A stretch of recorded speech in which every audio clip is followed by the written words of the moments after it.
want my love? Don't you want me? Don't you want me? Don't you want my love? Well, first of all, Daz, tell us how long have you been sort of working for WM and covering the West Midlands, please? Probably about 1,000,000 years now, I think it is. I started in 2002. I was a postman before that, and so I've been on the post for about 10, 15 years. But during that time, I was in a band, and the band, we released a few records and got in the indie charts and all that sort of stuff. So of course did a fair bit of media, and you get to know people, don't you? And then when the band split up, there was a presenter on WM called Jenny Wilkes, and she said, "Oh, do you want to start coming in and doing a few film reviews for me on my afternoon show?" And because I was a postie, I'd got the time to be able to do that. So we'd come into cinemas, and I think really the way I rated a film, any good or not, was if I was still awake by the end of it, because I'd been up since stupid o'clock doing the post. So that started like that, and then I started getting offered some shows, and then eventually they said, "Would you like to come full time?" I thought, well, yeah, of course. And then so I've been there ever since, really. So did a lot of football to begin with.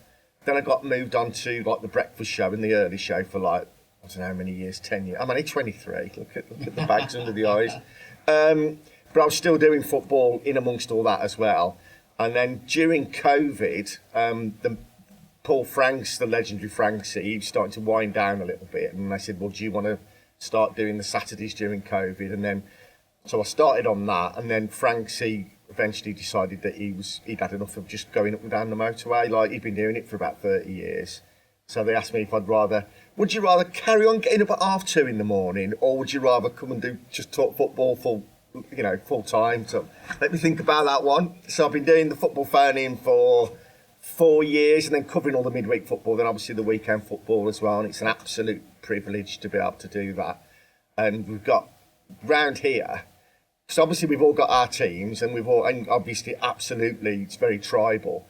I don't think this area has ever been given the respect it deserves. It's a football hotbed, and there's a real passion. And it's easy to say, well, Newcastle get 55,000 every week. Yeah, and look at their catchment area. In the same catchment area, we've got Walsall, Wolves, Albion, Villa, Blues, 5 teams.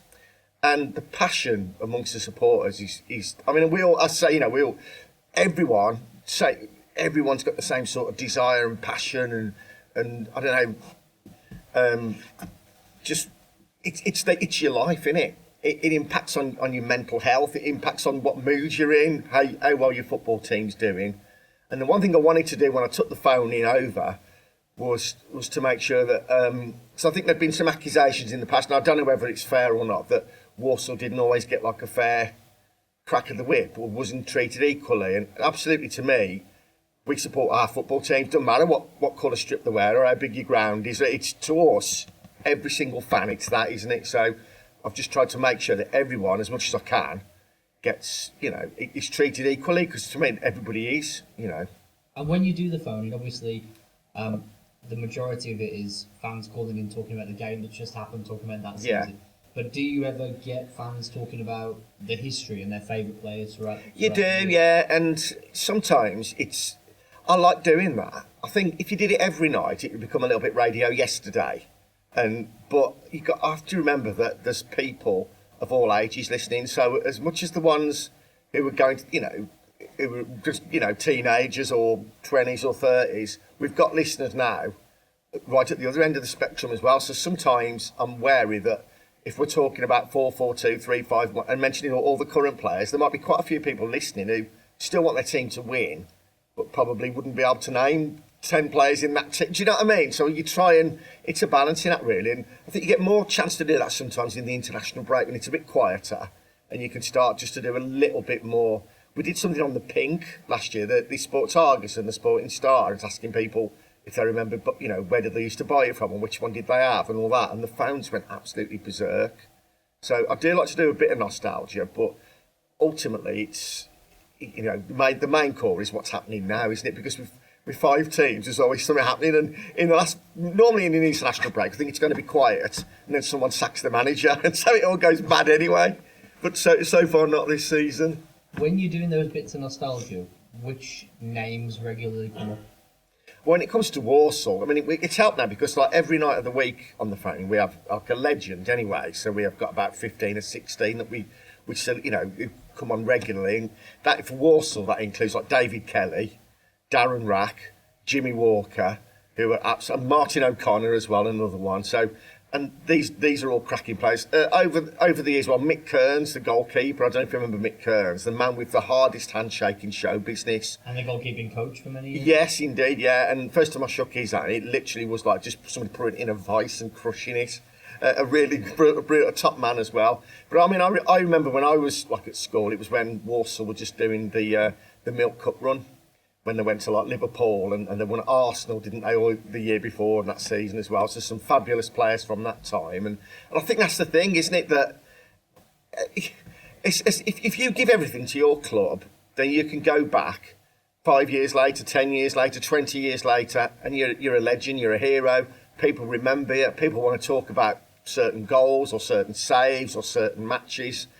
And to me, that must be so much more rewarding than, okay, we all want the money, don't we? But to be able to just be built in the DNA of a club, and like to have these players who they'll never die because their names will live on forever because they're in folklore and legend. And wouldn't it be amazing to be able to do something like that? And also for someone like Jimmy Walker, never have to buy a drink again ever in Walsall. Tell us a bit more about Jimmy and what he means to the club and the fans from when you hear the fans' voices. Oh well, it's with Jimmy, with Racky as well, with Skip and people like Martin O'Connor.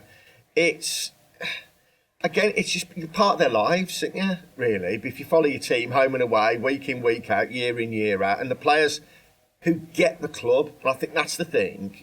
You get some clubs, some teams, always.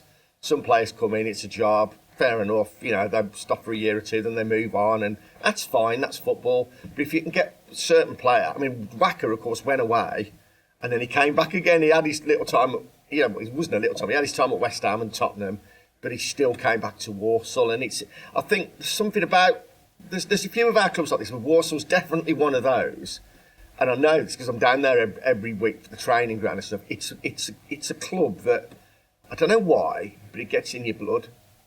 And players never forget, if they've been at Walsall, they never forget Walsall, even if they've only been there for a short time. And I don't think you can create that. You can't it's just there. And I don't know what it is about that football club, but it seems to, I don't know, it seems whenever players come and play for a length of time, that it stays with them, and they always say, I mean, they say the right things, but they mean it. If you talk to them away from camera or away, they've got this real affection for the club, and I think that speaks volumes, really. Would you say that's the same for Martin O'Connor? 100%, absolutely 100%. Yeah.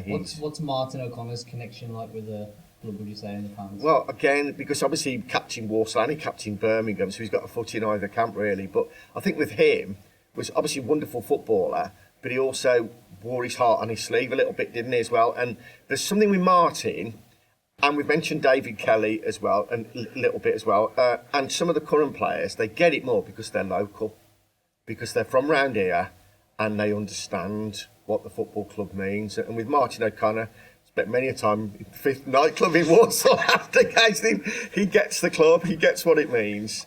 And of course he ended up, he's been caretaker manager and manager briefly as well a few years ago. And he didn't need to do it. He wanted to try and help the club, and he knew the club was in absolute turmoil at that point. And it was probably, if you talk about the CV, he probably didn't do his CV any good, but he couldn't turn it down because he wanted to do his bit. He wanted to help Walsall Football Club. Couple of slightly more niche ones now, and don't worry if you don't have much to say about them, because pretty much none of the other people we asked have yet, sadly, either. But obviously you're not a Walsall fan as well, but from those from the sort of mid-90s, were you aware that Roberto Martinez played for the club? Yeah. Very briefly. Yeah. Does he ever come up?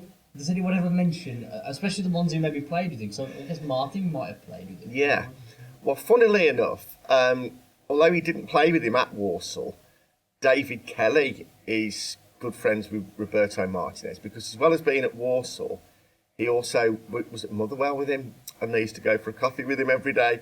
And so we had this situation in the Euros just gone, where he was obviously doing really well with Portugal, and like David Kelly's texted him. We were out doing one of the England watch parties, and he's texted him and all sorts of abuse, and he's giving him all this abuse. Like, that's a bit. What are you doing? He's over at the. He said, "Oh no, he's a top man." And again, he's another one. And Gary O'Neill's another one actually. He was on. Spent a little time at Walsall as well. So people do. Drop in along the way, but yeah, you could do a whole programme about players people didn't realise played for the Sadlers. That's what we're thinking about with Roberto, because we're like, we can't believe that the current Portugal manager. Yeah. Played Well, I could get his number off Ned if you want to just chance your arm and try and just see, because he might want to do it. Like, Could you know. imagine? Yeah. Oh my god! Even if we just got him on Zoom or something, we're both to this. Oh my god, that would be crazy. I'd love to know what it was like for him, like, just to see where he's got to now as a manager, the kind of rooms he's in now. Yeah. Well, he's a better manager than Paul Merson anyway after he played there. Yeah, he don't go quite the same way. The other one, way less niche, because he played for the club for years and years, but again, if you're not a fan, maybe you didn't know that much, but Charlie Tamark. Yeah.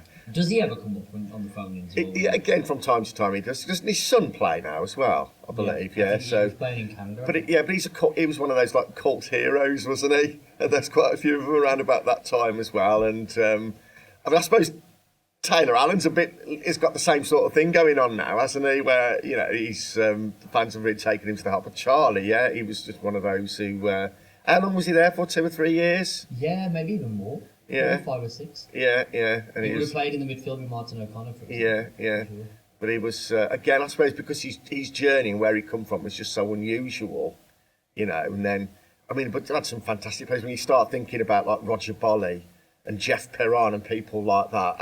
And Paul Merson as well. Although that he weren't a Premier League footballer anymore, and he certainly wasn't a manager. But boy, oh boy, he couldn't even run. We didn't need to. And you think about that game against the Baggies on the first match of the season, where he was just like he was playing FIFA. It was just extraordinary. The technique he had was unbelievable. Yeah. He'll never be forgotten, to be fair, Paul Merson.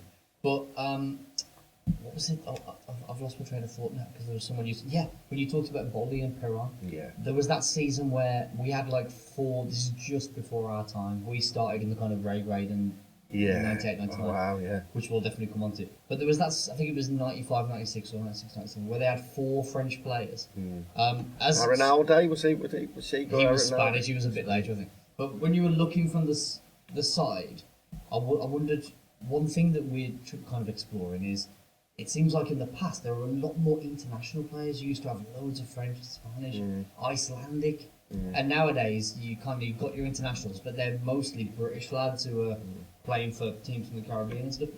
Why do you think, from what you've noticed, is that a general trend in the lower leagues, that we have less international players? Why is that? I think it's difficult. I think what's probably happened generally is that because now the Premier League is so full of players from all over the world, that there's a lot of English talent, British talent that gets shoved down the pyramid, because a lot of clubs don't want to spend the time, or haven't got the time, if it's 3 o'clock Saturday afternoon, isn't it, to develop them. Now, I know that Walsall have got some really good relationships with clubs who get the players on loan, don't they, and they've been doing it for a few years. But I think generally speaking, Premier League clubs now, most of their squads aren't English players or British players. They've been at the academies, they get let go, so they then go further down the pyramid. It also means that the National League, the National League North and South, and further on you go down,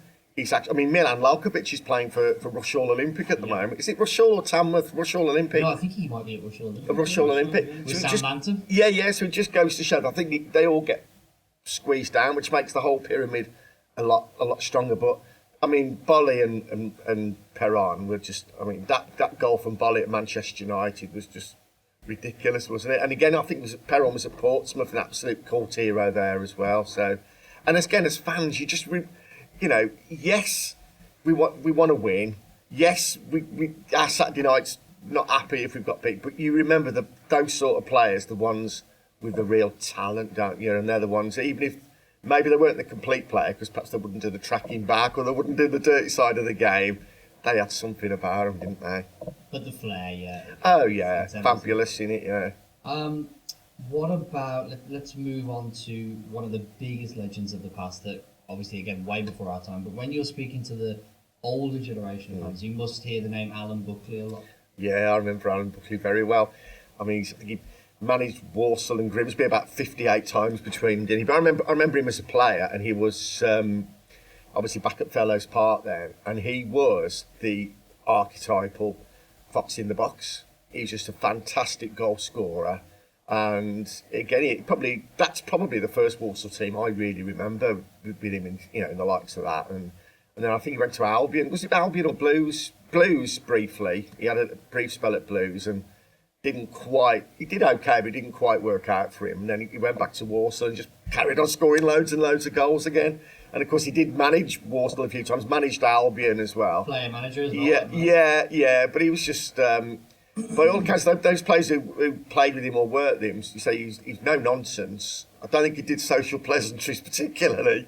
You know what he wanted from you when he was playing and as a manager. But you're at work ultimately, aren't you? That's you've got to get the bottom. You've got to get the job done, and he was absolutely terrific. And I mean, I think a lot of Walsall fans will probably say that he was, depending on how old you are, but certainly in my lifetime, he's been the best finisher I've seen at Walsall.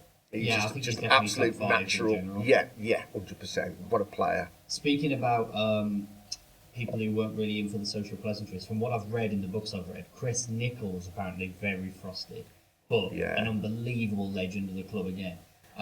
You would have seen him play and manage. He was a legend at Villa as well. For years. Tell us a bit about Chris and how often he comes up. Chris, I mean, first of all, it's probably well documented that I think he's in the record books because he scored all 4 goals in a 2-2 draw. Villa and, was it Leicester? And he scored all 4 goals, 2 own goals and 2 at the other end. Hard as nails, absolutely hard as nails, no nonsense.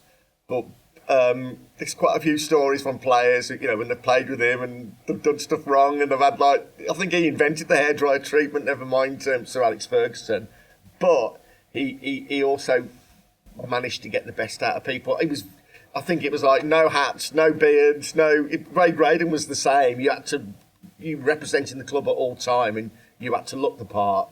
But it was all about setting standards, and I think certainly with the younger players, they needed that structure, and perhaps we don't actually see that as much these days now, whereas a player now can get through and play one game in the first team and they've got a Ferrari the next week and they're driving around. A lot of them, he was good at keeping, he was just very measured, disciplined, but ultimately fair as well. That's the thing. And he did have a sense of humour as well. And apparently towards the he was really good at his golf as well, wasn't he, in the last few years? But yeah, he was probably what you class these days as old school. I think that, again, you probably can't talk to people anymore in that environment the way that he would, or treat people the way that he would have done. Rightly or wrongly, I've let other people, discuss that, but football's changed. But a disciplinarian, but a great tactician. And ultimately, people would run through brick walls for him. So they must have respected him, probably a little bit scared of him, but he managed to get players playing, didn't he? And I suppose you look at people like Neil Warnock as well. Everyone knows what the Neil Warnock tales, but wherever he's gone, pretty much, he's managed to create something, however he's done it. And I think Chris Nichols was a better tactician than Neil Warnock, but I think it's the same sort of management style. Yeah, and I think when you put that, but from what I've heard about the Warnock tales, and the same with Chris Nichols, when you put everything you've got into it, all you expect back is the same. Spot it's on, not like he was just never watching tapes, never studying, doing it. He was putting everything he had into it, and he expected it back. He had standards, and if you matched his standards, it was fine. If you didn't, he'd let you know. And what about Ray Graydon? Tell us about Ray Graydon. This is the legend of our era, our first era. Again, what an absolute player, first of all. Wonderful footballer. And as a manager, he was, again, he was so... I mean, I remember one time we used to do a toy appeal for BBC Radio WR every Christmas, and we'd go out on this, we had this truck, and we'd stop at all the football grounds, and people had come before the game and donate the toys. We did it a few years, and then I think health and safety and all that got in the way. I remember going to the Walsall once. It was about 2:10, and I was with Jenny Wilkes, and come in my office. He came out, took us in his office. The horse racing's on the telly. Thought you kick off in like 40 minutes, mate. Sat down, had a cup of tea with him. Calm as you like, a real gentleman. But in that dressing room, again, he was strict, he was hard, but a wonderful tactician. And I think he was just a multi-layered personality, but a really charming, polite man. And I remember him as a manager, he would not accept anyone ever questioning a referee. And if they did, then if anyone ever got booked for dissent, I think, you can correct me, I think he'd drop them, he'd fine them, he would not have that. I mean, I wouldn't have lasted 2 seconds with him. But he was absolutely, respect was the main thing. And everyone in the club, which is something that has become, again, he's probably ahead of his time, because now that's how it absolutely should be. And it's certainly something that Matt Sadler's implemented as well at Walsall. Everybody is treated with the utmost respect. It doesn't matter what job you do, you're all part of the machine, aren't you, the cog? And he certainly had that. But yeah, I just remember sitting there watching the horse racing, 2:10. It was a big game as well at some Christmas game. I thought, yeah, this. I wasn't expecting this. He knew he didn't have to worry. He knew he had it in the Well, 100%, yeah. But again, another one of those players and managers that people wanted to play for. And I don't know if you ever met him, but absolute gentleman as well. Would have been a dream. Yeah. On the sidelines, we would have been like 9 and 10 when he first came, when I'd be a bit younger.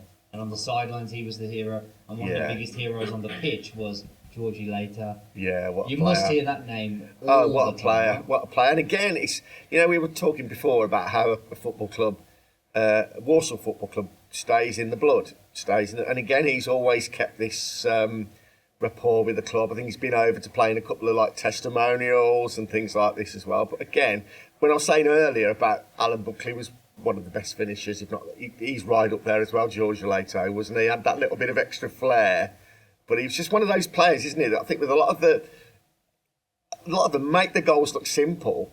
It's because they were just in the, and they always seem to have bit of extra time as well. Don't know those sort of players, the extra second or two, because of, I don't know, they make it look easy. But a lot of his goals, he would just like pass them into the net, wouldn't he? He wouldn't like try and break the net. He was just a natural finisher. And again, another one who got Walsall. He understood it. And I think, and again, in fairness, most football fans around here, if you can see a player's giving everything and they're playing for the shirt, you always want your team to win, but you'll forgive them an awful lot, won't you? You know what I mean? And with George Lato, straight away, you just knew that he was always going to play for the shirt. Oh, he was terrific goal scorer as well. Because he had the finishing, but he also put in the effort. Yeah. But he was just skillful as well, wasn't he? That's the thing.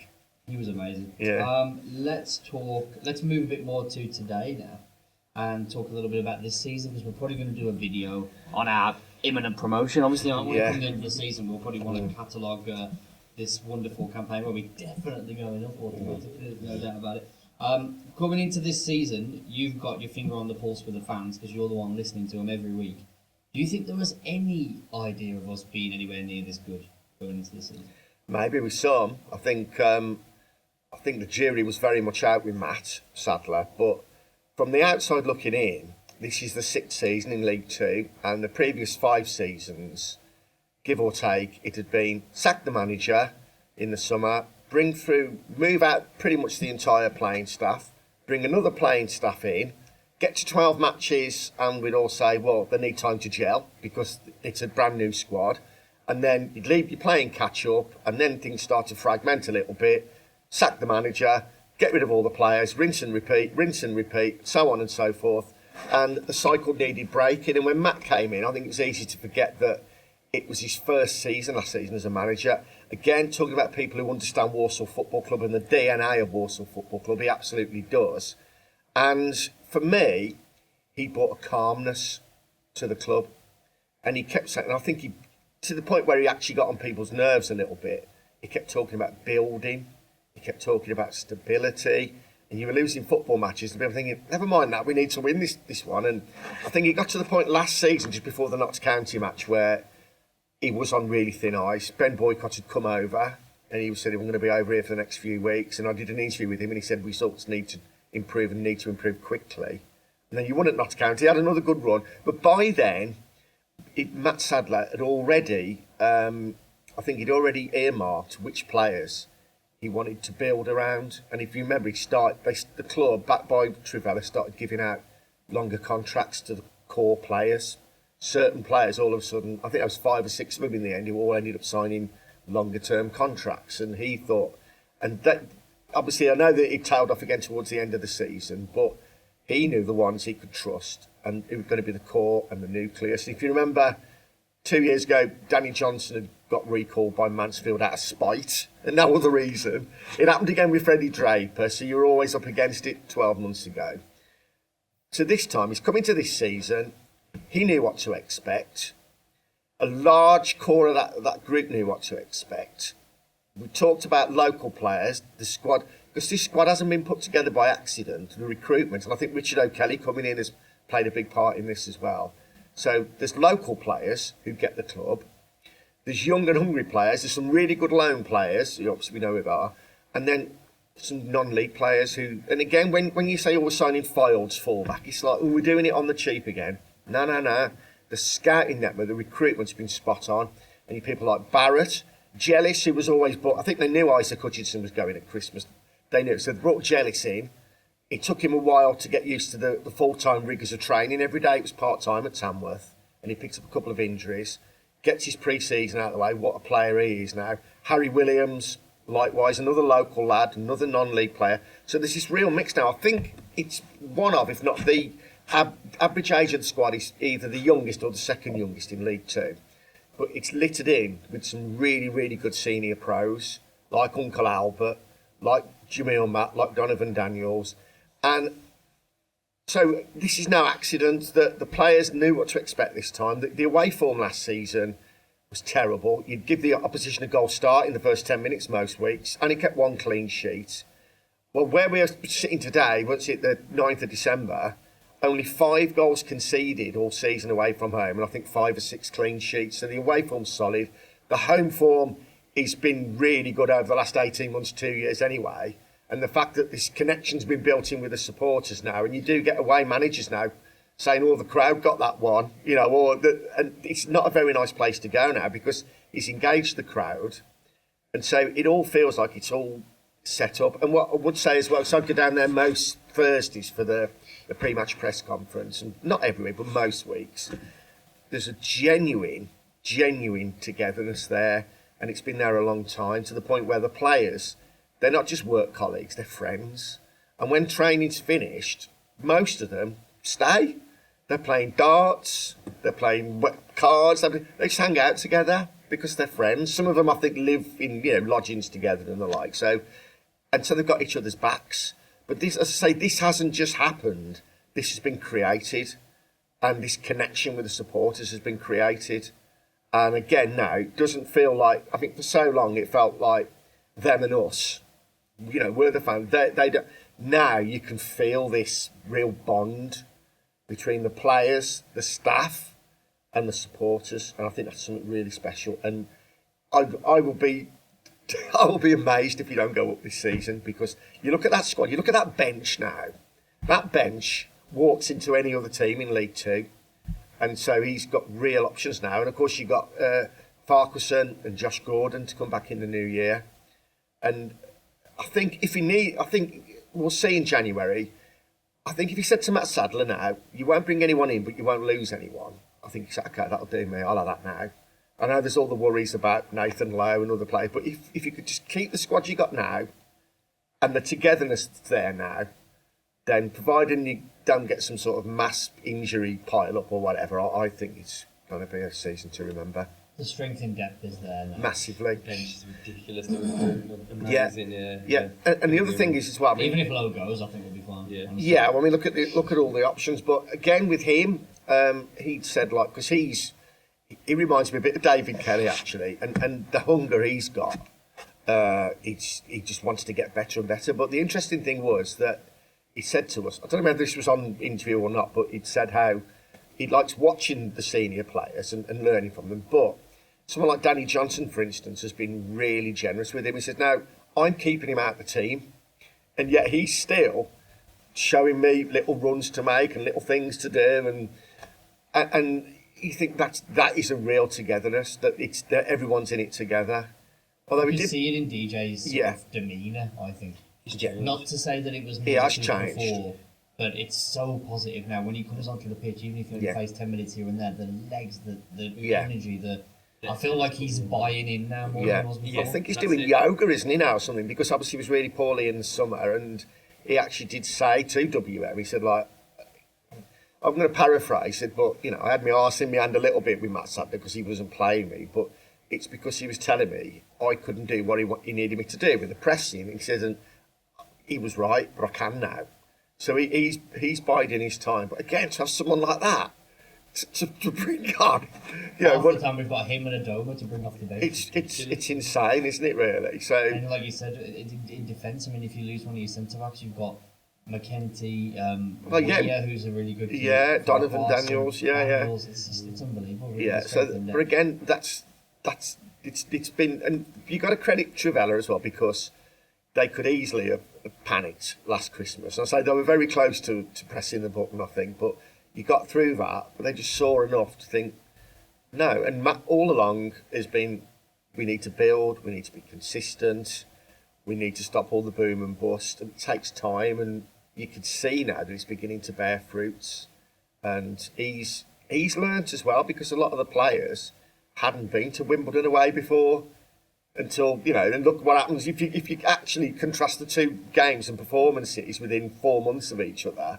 They know what to expect next time, and as a manager or a head coach, you know what to expect next time as well. So these grounds and none of them are surprises anymore, and you can see the talent in the squad with just the amount of. Well, I'm like, how many League One teams had you played up until Charlton? 5 or 6 League One teams, and didn't lose to any of them. Yeah. You know, beat a few, and then Leicester City. I know they'd made changes, but it was still a Premier League. A lot of these players are playing in the Premier League now under Van Nistelrooy. You should have beat them, and you didn't. You 0-0, and then you tossed the coin on the penalties, whatever. But went toe to toe. Their fans were booing them, weren't they, and having a go because you were the better team. So it's. I think that obviously when you get promoted, there will obviously need to be some changes, but I think the core of this team is good enough to go and step up and play into League One as well, because Absolutely. I think if you've got the National League, League Two and League One, I don't think there's a massive amount of difference in the quality anymore. It's only when you go from League One to Championship. Yeah, that's it. which is what we were on about before, with like the players who'd filtered down the pyramid from the Premier League clubs, because a lot of these clubs have got. But I think the difference at Walsall this year is the mentality as much as anything, and the fact that there's been so many games this season where you've let late goals in or things aren't going well, but you found a way to get back in the game, or you've scored the late goal. The amount of times, the last few years, you could count, and normally a former player scoring it as well, wasn't it? Yeah. It's different Well, now. that's it. It's absolutely different. So it's all set up, and just feels as if it's after years and years of treading water, and almost occasionally staring down the barrel and overlooking at the trap door. It's different now. It's You just talked completely about the different feel. togetherness and the positive vibes, and you can feel it now. It's gone from being waiting at the end of the game and not getting straight off to the car park so that you can wait for the players to come over and Yeah. clap so you can boo them and abuse Yeah. them, honestly. Because there's so much rage for them and Sadler to Yeah. now you're waiting 10, 15 minutes after the game so you can applaud Yeah, them and so yeah. you can tell them how much you love them, all them Yeah. you know about. And I think Jamil Matt is that in microcosm. I feel like last season there was a lot of negative feeling. Tell us a bit about I've asked him about it, to be fair. how has that sort of revolution happened for him? Well, he wasn't fit. It's simple as that. He came, and it was Forest Green, was it? He come, yeah, and he was never fit. And so obviously again, there was a lot of expectation because he was coming back home. You know, he's a Walsall lad, and he was way off it, wasn't he? And so then you put out there, you're miles off the pace. And I think he scored. I think he had one. Did he score against Tranmere or something? There was one good game, and he'd scored a winning goal or something, but he couldn't get fit. And then he's been around long enough to know that, you know, you're out there. People are going to call it as they see it, and they're fair. And so he did get a bit of stick, but now, I mean, it's him and Nathan Lowe at the moment, pretty much first choice, isn't it? And they're learning off each other. But it's different because he has actually got now to the point where he's in really good condition, really sharp. And rhythm, I think it's difficult if if you're a bit ring rusty anyway, and then you dropped in for an hour here, and then 3 weeks later you get another 10 minutes there, you've got to be playing regularly. You get in your rhythm. And he's created a partnership, and he's become a real staple part of the club. But again, he's big enough and old enough to know that he's been around to know that if you're not playing well, but I think the problem was it looked as if he wasn't putting it in. But it wasn't that he wasn't putting it in; it's that he couldn't because he wasn't fit. So again, it's football in it, and so it's. I think I think everyone's got clubs. Have got players who've like win you over. That to begin with you think, oh, I'm not so sure about, and fans turn on them a little bit, and then they come through, don't they? That's and they get it. They know. He's like 35, isn't he? Jamil Matt. He's been round the block. He knows how it works. You love to see when there's that redemption story. That's the word, redemption. Yeah. That was the word I was looking for. No, definitely. In the squad, well, in the first team especially, it's hard to pick a favourite player or a best player because we're always, I love everyone pretty much from start to finish. But when you're doing the phone-in, who's the name that's popping up all the time? Well, it used to be Danny Johnson because he wasn't in the team, and that used to be a lot on Danny Johnson. Obviously Nathan Lowe, but I think the real. Excuse me. I think the one that's really become a real hero over the last 12 months is Taylor Allen, isn't it? After everything he's been through as well recently, and he's got his own song, free advert for Bar Sports in Cannock every week as well. But again, he's another player he's had setbacks in his career, and he's worked his way back up, hasn't he? And again, another one because he's local. He plays in it. He understands the club. He gets the club. His family get the club. But he's. I think he's wise beyond his years. I know he's wore the captain's armband a few times now, and he ain't that old, but he's just got that maturity about him. I think Harry Williams is the same as well. I think he's another one. So you're getting a team now with a number of leaders in it, which I think it's something that not only Walsall but a lot of clubs have lacked real leadership over the years. But you can go. I mean, Jamil Matt, he's a leader. 100%. I mean, we've mentioned Taylor Allen's a leader. Even people like Oisin McKenzie, who's struggling to get to, he's a leader. There's just Donovan Daniels, who doesn't even play that often anymore. So it's just this real blend, and it just seems like a perfect storm at the moment. Could you do a little bit more on the ownership and what, most importantly, what you hear from the fans about? Have there been any doubts before when things weren't? Did you get people calling in moaning about them? Are they calling in praising them now? I think with Trevella, it's like, obviously, first of all, it was exciting, especially the fact that, again, it felt like the club was just existing to a degree rather than living. And we all, and people have their own thoughts on the Jeff Bonser era, but when Trevella came in, the first thing that impressed me was that they didn't start giving it all the big one. So many clubs get took over, and it's like, in 5 years we're going to be doing this. We're going to be doing. They just said like, we've got our goals. We're ambitious, but they said it's that word build, isn't it? Now, of course, it's again for them. I know they've got other clubs and they're adding to their portfolio. When clubs are winning, no one ever mentions the owners. When things aren't going quite so well, then people do, and they start worrying about budgets, and they start worrying about have they got too many other clubs, and are we a priority? But I think they absolutely are really ambitious. I think the fact that they bought the lease holders, well, Lee Pomlett was really, really instrumental in that. The fact they kept Lee Pomlett on board as well, so it wasn't like okay, you lot go, we're going to come in like a bull in a china shop. We know. They've kept people around the club who understood the club, and again, I think obviously it's not a success yet. 'Cause you haven't got promoted yet, and they want to see the progression on the pitch as well as off the pitch. But attendances are up, and I have to say, I mean, like on the football phone-in, there's been a lot, and absolutely correctly, there's been a lot of criticism for Villa and Wolves for their pricing policies this year, to the point now where they've had these massive waiting lists of thousands, but the grounds aren't selling out anymore, and they're having to do deals. And yet, in the last couple of weeks, where Walsall are doing really well, attendances are up, the club announced we're dropping the price of admission tickets for juniors from £12 to £7. I mean, that's a fantastic gesture, and that's reading the room, and that's understanding the community, and it's understanding, you know, the current situation, you know, economically where we are. So again, it may not got many headlines, that one, but I think that's fabulous, because what they're doing as well now is, I know they have the community days as well. Again, this thing about building that with so many like other football teams around here. It's not so much that you've all seen it. With kids walking around with, they don't even support football teams now. They support players. I support Messi, which is fine. But with so much competition, getting kids in, and football becomes affordable again. And then it's the thing then. And once they're in there, it might cost a fiver to get in or whatever. It's really, obviously, compared to everyone else, it's cheaper than all the non-league teams as well. Once they're there, and they feel it. You know, it's like we've all been to a football match for the first time, and that first time when you walk up the steps and the smells and the noise and the pitch and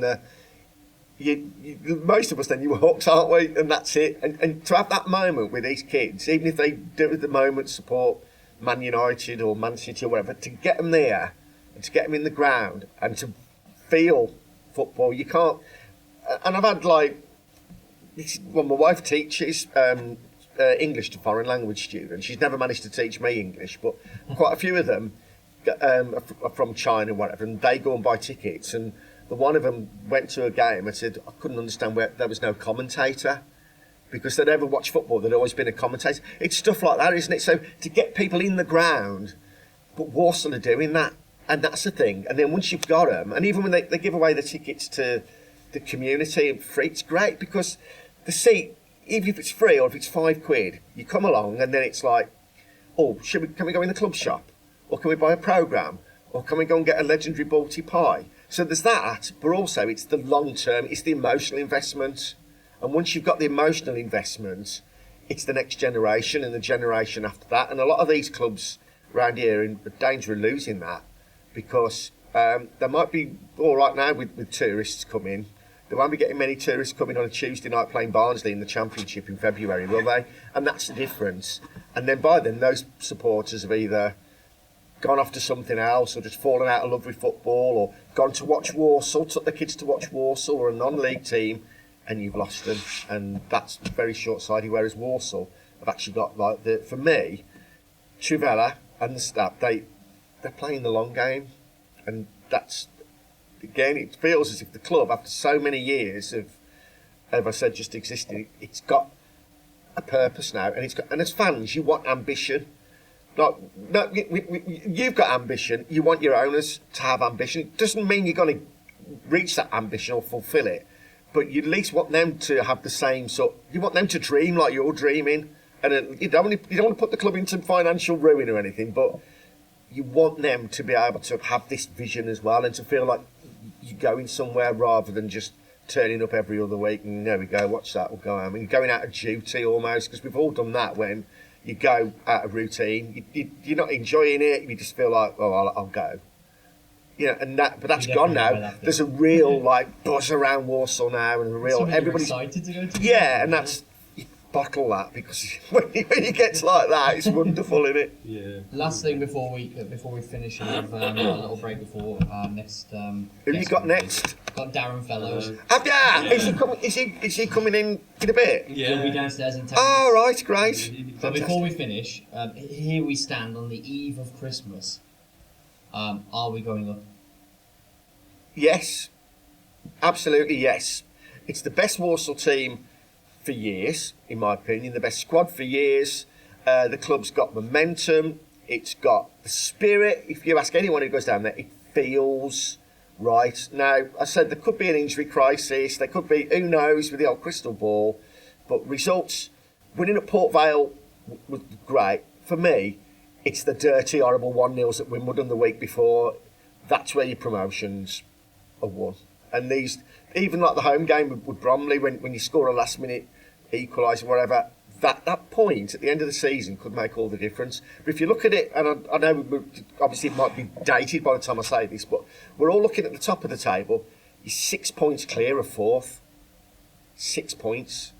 So, and with your goal difference already, that's 7 points with just over half a season to play. So you're already in the box seat. It'd be great to win the title, as long as you don't. Ultimately, just get out of this league and get into League One, and just start the journey again. But this is the best chance you've had for a generation. Come on. Oh man, that was Yeah, brilliant. if you get beat on Saturday, you'll be like, what the fuck's he on about? We'll be ringing it, Daz. Yeah. It's all over now. It's been Right. Craig, one Right. sec. Well, can we just get a quick introduction? I know obviously you did your story, but if you could just say Oh, yeah, your do you wanna- name. Yes. yeah. Just a little simple quick one Yes. just in case we need it.